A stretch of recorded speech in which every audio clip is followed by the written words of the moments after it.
Welcome to the channel update year in review of 2018 and a peek at 2019, people. Thanks for coming down. I'm going to do this entire thing in one take, and I'm going to try to go no editing. So I apologize in advance for the ums and the ers and any rantiness that comes along with that territory. But I often spend a long time editing these, and I don't know, I want this one to be more visceral. We're keeping it real. All right, with what's going on right now, we're going to finish off Dragon Quest XI. I am probably pretty close to the end. It's been a wonderful game, although it's like 100 episodes now, so I think I'm ready for the end. I mean, I waited 14 years, so it has been a marvelous feat. I've forgotten how to play other video games, though. Off camera, I've been brushing up on Celeste and stuff like that, just to make sure I remember what buttons do.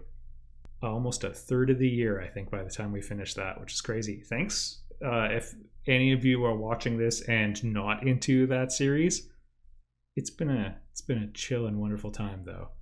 Another fun fact, Sins of Solar Empire was made free a couple of times recently, so if you want to pick it up, go for it. Side effect of this on the channel is I have a Learn How to Play Sins of a Solar Empire series, which is pretty popular, and as the game has been made free, floodgates have opened and my inbox has been bombarded with comments from the general YouTube audience. So that's been a really good reminder of how wonderful you, the fine people of my regular viewership, are. You're not like the unwashed masses. Anyway, coming up in 2019, we're probably going to do, I don't know, maybe a few casual things after, some lighter affairs after this 115 or 120 or maybe 200, I don't know how much is left, episode marathon. Put in requests if you have something in mind. My New Year's resolution is to honor at least one of the polls that I put out and actually go with what wins. Historically, I have not done that once yet, and I feel really bad about it. So maybe that means Mario Odyssey someday soon. I might do Journey. I was thinking about. Felt like that would resonate with my emotional state right now. I might do some Celeste B-sides. Would you be interested in that? I don't know. Who knows? Anyway, let me know if you have preferences. Coming up in 2019, I'm gonna switch to doing shorter episodes again, closer to the 20-minute mark.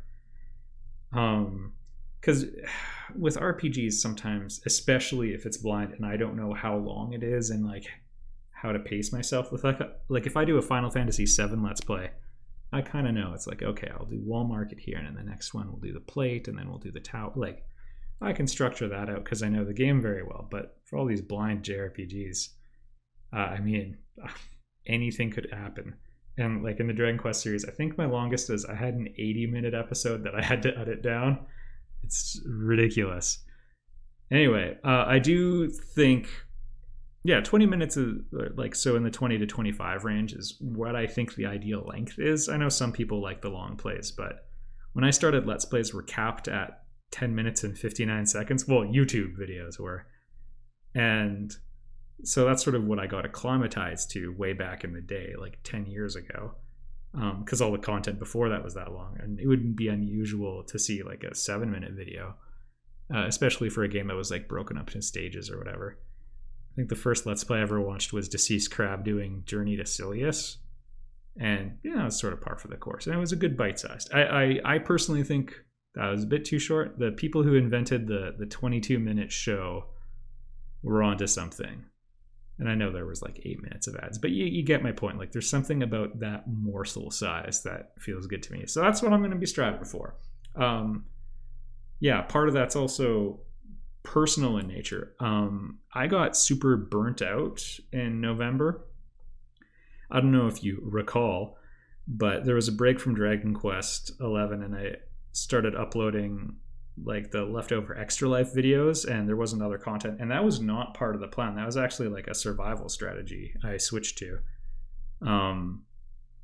You know, I'd been run into the ground basically, and I was spending a ton of time working on anything that wasn't rest and relaxation, or enjoying like life in general. I would enjoy it, like, you know, working on video game development is interesting, and, you know, video games, like let's playing them is interesting and enjoyable, but that's not like super balanced. So where am I going? Oh, I'll continue this story. So yeah, like a week after Extra Life, Mrs. Get Daved and my family, like they all got sick. None of them had it too bad, but they were, I mean, barfing their guts out. And there would sort of be like one of them got sick a couple days, and then someone else gets sick. And like 3 days after the last one started being symptomatic, I was thinking, hey, I didn't get it. I'm amazing. And I got sick super hard and actually ended up in the hospital. And it was bad. And I spent the next several days like laying in bed the entire time, exhausted, not eating, because I couldn't, because I'd violently emptied my stomach. I barfed hard enough into a toilet that I had to wipe my eyebrows off after, and like my hair was wet. I don't know how it happened, either from me or on the rebound, but anyway, I did that many times. Anyway, so I had a lot of time physically recovering for a little bit, capable of very little low capacity, and I had to reflect on my life, and I had a couple other people tell me to check myself too before I wrecked myself. So yeah, I mean, I sort of found like, hey, I'm actually really anxious and I'm so tired, and I made a habit of not really listening to like what my body was trying to tell me. Like I was doing this don't break the chain thing, for example, and I made a video, an InDAO video you can check out if you want. And it was a tool to help me learn self-discipline, because I sort of wasn't able to do like game development, for example, because, you know, just based on the circumstances of my life, basically if I wasn't going to get some friend who was like, let's do a studio together, there was no one like that in my life. So I had to be the one to lead the charge. And I had a couple of unsuccessful attempts because I relied on motivation, and discovered this thing called Don't Break the Chain, which ultimately boiled down to being the way that taught me self-discipline, so I could work even when I didn't feel like doing it. But I got really good at it, and I went basically 1,000 days straight. I would take like a week off when like a baby was born, but that was it. And it was too much of like working every night for 1,000. It's more like 1,100, but for a long time anyway. And man, I got really tired. It added up. And so since then I decided I needed to make some changes. And so yeah, I switched to a scheduled one. I sort of decided like I have learned the lesson of self-discipline. Like this is now semi-permanently or permanently, one of the two, imprinted in my character. It's part of who I am as a person. I have learned how to change, how to make myself reconfigure. And I don't need to use the chain as the tool anymore. I can actually keep a schedule now. That's something I couldn't do. If I like took a day off, I would, you know, I'd take another one off and then another one. Now I give myself a day off. I've been trying that out for about 6 weeks. It's been quite nice. A day off a week. So that's been really good, and I'm starting to restore balance there. But yeah, just so you know, like this has been stuff going on there. So there was a disruption to the recording schedule, and yeah, switching to shorter Let's Plays to bring it all the way around back is going to be part of that. Because again, like recording, the difference between recording 4 40-minute episodes twice a week and 4 25-minute episodes twice a week it's just astronomical. You know, you might think, oh, it's only another hour, but it's not. Like I was spending probably about 20 hours a week just on the channel, and then it's like, okay, plus you have a job, plus you have another job, and it's like this stuff, it's a recipe to burn a man out. So that's what I've been trying to work on. Like sort of harp on this a lot, but I mean, this is what happened. Feel free to skip it if you don't want to know. Like maybe a year ago, Aaron from Game Grumps, I watch them sometimes, and he mentioned like they took a vacation, the first vacation they'd had in a while, and they scheduled like a month off or something. And he mentioned he went on the vacation and fell into like an immediate depression harder than he'd ever had in his life. And when I heard that, I kind of knew why. Because dude worked himself too hard and depleted himself like emotionally and probably physically and like even spiritually. Because when you have really interesting work, it stimulates your intellect, and when it's really stimulating to your intellect, it can distract you from the other parts of you. And as soon as the work's taken away, well, that was taking care of your mind, your body, your heart, your soul, like all of that you now discover is empty. And not only that, like the vessel, like this is what I mean when I say your soul, like the part in your body that contains the joy, and like if it's full of holes, it can't contain anything. You know, if you run it into the ground. When I get super tired, for example, I don't have emotions anymore. The feeling I feel is tired. When I'm just like, if I stay up for, 36 hours or something, by the end, I don't feel happy. I don't feel sad. I just feel like I want bed. But you can sort of get a different version of that where like you feel, I'm afraid to have a good time because I'm so worn out.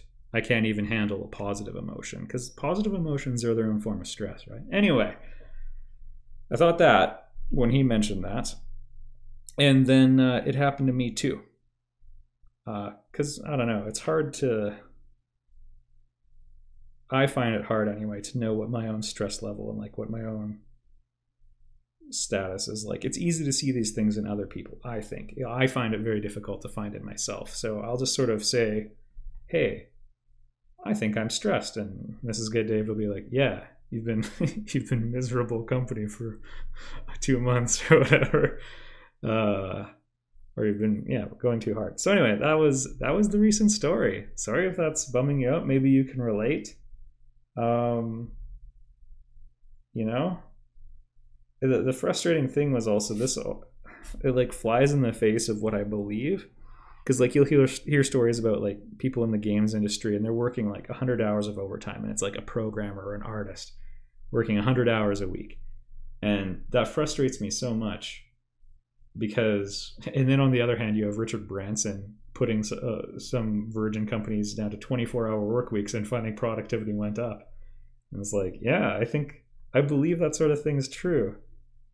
Especially with something like programming. Like, in terms of productivity doing programming, all that matters is, do you get into the flow state? Like, do you get into the zone? If you do, you go as long as you can, and then when you're done, you're done. But it's like, if you get into that zone where you lose track of time, if you can hold it for 16 hours or 24 hours, that's fine. But like, if you don't get into that, like, your production, I'm sure, goes up fivefold when you get into that zone. So if you lose the ability to get into that space because you're tired or whatever, like, all your hours are just, it's a massive waste of time. You'd be way better off sleeping. Anyway, those are just my thoughts, and I completely didn't live it. Anyway, making some changes, reworking things, switching to a schedule, and that's all been really positive. Sorry, I didn't mean to talk about this much, everyone, but so it goes. One scalding hot take. Thanks for listening. Moving on. This segues into the discussions about Project Reyna. I keep talking about the game Reclamation Games is working on, because I can't say the game I'm working on, because that's you can't say that if it's a corporation, and also other people are working on stuff. But yeah, we're just calling it Project Reyna. The main character is named Reyna, and it is a story-driven Metroidvania. There's like a Metroidvania indie explosion going on right now. All I have to say is I started this before it was cool. That's partially true. I guess Guacamelee and a couple others were out, but I started before Hollow Knight started, I think. Anyway, progress lately. The goal was to be done a vertical slice by the end of 2018, and I knew a couple months ago I was going to miss that deadline, and then I crashed out in November, and then it's definitely not going to get hit now. Although it was close for a little bit. So that I'm not super discouraged by that, though. One, because missing deadlines is not unusual in software development and super common in the video game industry. Recommend reading Blood, Sweat, and Pixels if you want a snapshot into that. But this last little bit's actually been really positive. So stuff that got done kind of recently, I mentioned the AI. I had to tweak some of it a little bit. A couple things I was counting on working didn't work. Like I wanted to use the A-star pathing algorithm and use nav meshes. This is like a super technical thing. Sorry if you don't care. The short of it is they don't work super well for platformers. Now the game's a Metroidvania, but it's 2D, or at least a forced 2D perspective. Everything's a 3D mesh, but the camera is essentially, it's a side-scrolling game. And it's just easier to do things yourself at that point. So I had to redo some stuff once I started incorporating more complex terrain. So that was a pain, but it's going well. Also, I mentioned like I'm going to use this points-based system for decision making. I ended up abandoning that and replacing it with a hierarchical one, which is so like an enemy will have like I prefer this attack. It boils down to behaviorally basically the same sort of actions from the computer, but it's cleaner. It's better. So that's in there. And I just got that like working yesterday, because it was fake working a couple times before that. Like I would add one new thing and then it would break everything. So yeah, it's working now. So that's super good. That will work for basically every enemy, whether or not they move, whether or not they do all sorts of stuff. Yeah, so that's really good for general purpose enemies. It can flex to a whole bunch of different behaviors, and that's exciting. I talked about the script a little while ago. I finished the first draft of the script and told you about that in an update. Since then, finished a second draft. Mrs. Get Dave read it. I did some edits, sent it off to a proofreader, and I'm supposed to be getting the results back tonight. So that's very exciting. Yeah, like a couple hours. So yeah, that means like I'll probably do a couple little rewrites of minor things, but I mean, that's done. For a story-driven game, having the story locked down is a big deal. And again, there's a couple things I'll probably tweak a little bit, and there's like one line where I was like, oh, that's maybe laying out the exposition a little too clearly. But I do mean like one line in a 130-page script now. So I'm feeling pretty good about that. And yeah, I don't know. I think it's an interesting story. So yeah, that's done. Stuff remaining to get that vertical slice of the first biome. So it's importing the script and then getting some stuff to display the script, which is sort of non-trivial just because you can do the boring thing and just show the text. But like ideally you want to take advantage of some of the stuff you can do in a video game. So there might be like some subtle tweaks, kind of like what you see in Celeste.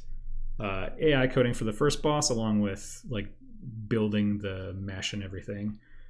Rework on an enemy, and sound effects. Sound effects is actually scary to me, partly because I don't know exactly what I want. I've like purchased a couple things and plugged in sound effects before. Programmatically, they're kind of easy to do. I'll tell you a short story. Basically, when Star Citizen was coming out, well, which it still is, but when people actually thought it might be on time,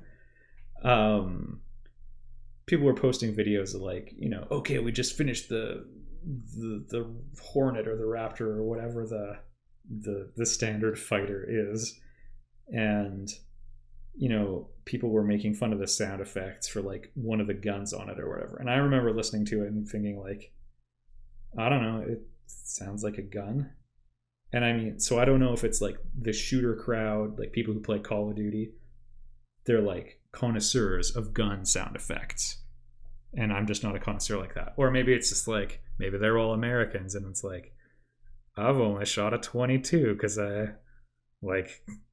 I grew up on like farms. So like, yeah, maybe they're just like, oh, this should sound more like a cross between an M16A and an AR. Like, I don't know.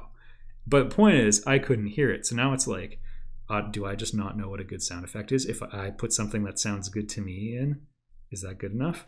we're like, these are just like artistic insecurities. So, but it's the sort of insecurity you feel when, like, I feel certain doubts about, like, I hope the game I make is good, but like, I will know whether or not I think it's good, and I do know I'm a connoisseur of this type of game.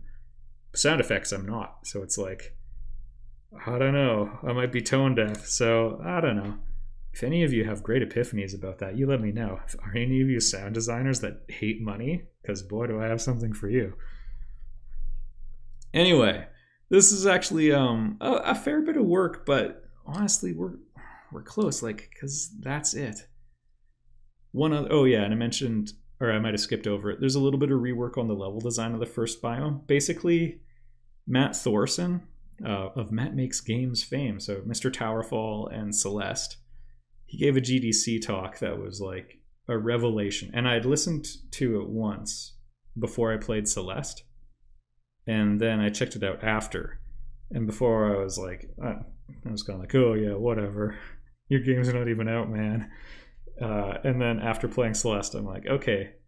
I still thought his talk was really good at first, but I was a little standoffish because, like, what do you know? I mean, Towerfall is great, but this is on level design, and Towerfall doesn't really have, like, not super crazy. It's multiplayer levels, right?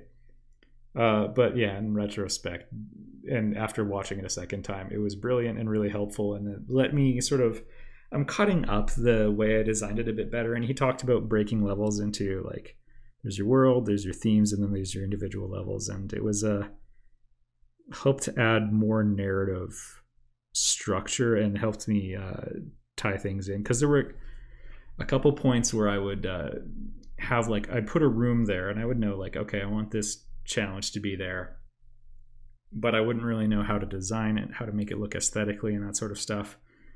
And in my work as a UI designer and developer, oftentimes I find, like, if I get that sort of like block where it's like, I don't know what to do, I have something here, someone else did it, my stuff's always perfect, of course. It's not, but you know, I'll have something else someone else did and I have to build it, and I'll be like, I can't. And what I've learned about myself is usually that means there's a problem with it and I don't know exactly what it is yet, but it's like, you know, some part of me has identified it, but I haven't, like, in my mind articulated it to myself. And then so you got to analyze it and figure out what it is so you can articulate it to others. Anyway, that was manifesting in my own level design, where it's like, oh, this, I'm having a hard time designing the aesthetic of it because I've screwed up how it ties in with the theme and the story and everything. It's like, this doesn't have storytelling purpose, or you're not tying it to story purpose. It's hard to explain, but basically, if you have the right sort of intentionality of it in a couple other places, everything falls into place. And I don't know, maybe that seems weird to you, but it's like, if you're thinking about like a Mario grass level, and okay, it makes sense, Mario goes down a pipe and then he's underground, so that's an underground area. But when he comes out of the pipe, if he comes up in the desert, there's a narrative disconnect there, right? And it actually makes it harder to know where to put the pieces and where to put the platforms, because something has fractured and you have to figure that out and be like, oh, this is still the grass level. You have to clean that up for everything to sort of make sense. I don't know, it's a thing, and it's helping, and I'm just changing how I modularize things, and it's really, really, really good, and it's going well. And that's overlapped with some aesthetic overhauls and some new shader stuff I've done, and it looks not bad. I was super depressed about how the game was looking again. Like, I had a big jump forward in graphical quality like 6 months ago, and then it actually kind of backslid a little bit, and I was trying to figure out why, and it was some shader tech stuff and how I was handling outlining and everything, and yeah, snapped that back into place like last month or early this month, I think. And yeah, I'm feeling really good about it again. Yeah, it's cool to look at something and be like, I'm enjoying just looking at it. Anyway, I can't say the game's visually complicated, but the light spills over surfaces nicely. To me, that's a big deal. That's actually the difference between something that feels depressing to look at and something that feels enjoyable to look at. I think about, like, sorry this is going on so long. I don't know. I think about like Kerbal Space Program before, like when it was an early beta. You can like just go to like 1F Jeff and check out his Kerbal Space Program videos, or Scott Manley probably does this too. You just look at like early builds of Kerbal Space Program, and I mean, it was in beta for like 5 years, so you can't use the "it was in beta" excuse. There's some where it just looks like garbage, and I would not play the game. But they did a little bit of reworking. They improved the lighting. I think switched to a linear color space instead of a gamma one, which really helps. Did some light probing, and all of a sudden you could just see light spilling over surfaces, and it instantly started looking it stopped looking like the Donkey Kong Country cartoon and started looking like Toy Story 3. And all of a sudden you're like, hey, my eyes like this now. Anyway, had a similar thing for Project Reyna, and it felt good. Anyway, wrapping up 2019, more Let's Plays, more chill stuff, really focusing on what my channel has always been about, or what I've tried to always make it about, which is this sort of thoughtful, lighthearted, occasionally sarcastic, and relaxing sort of gaming content I always wanted to watch. And I've always felt like that was missing in the LP scene. When I started, it was full of rage. Now I would say it's not full of rage, but full of uppers when I wanted downers. I've always wanted, it used to be Rage Against the Machine. Now it's like PewDiePie. And what I've always wanted was Bob Ross and Mystery Science Theater 3000 on a date. And so, the focus is going to be on that. Like I said, I'm going to try to get my videos down into the sweet spot again, because that's makes me happier with the end product. Because again, the goal has always been like just the way I think they should be, and better for my time management and my overall steez. And for video games, you can put in requests. I pitched Odyssey, all sorts of stuff like that. Project Reyna, things took a hiccup, but are coming along nicely again. They're back on track, and especially this past week of working on it has been a really good week, and like a lot of things turned the corner, and it's been very exciting. Thanks for all of the support on the channel and on Patreon as well, everybody. I can't stress this enough. I couldn't do it. I couldn't do the channel, couldn't do the game, couldn't do it without you. And even though our relationship is this weird asynchronous pseudo one-sided where I speak through my videos and then you guys respond asynchronously via comments, I value it super highly just the same. Thanks for coming out. If you want to support, you can do it on Patreon, or you can just watch the videos and just chill with me. See you all in the next Let's Play. See you all in 2019.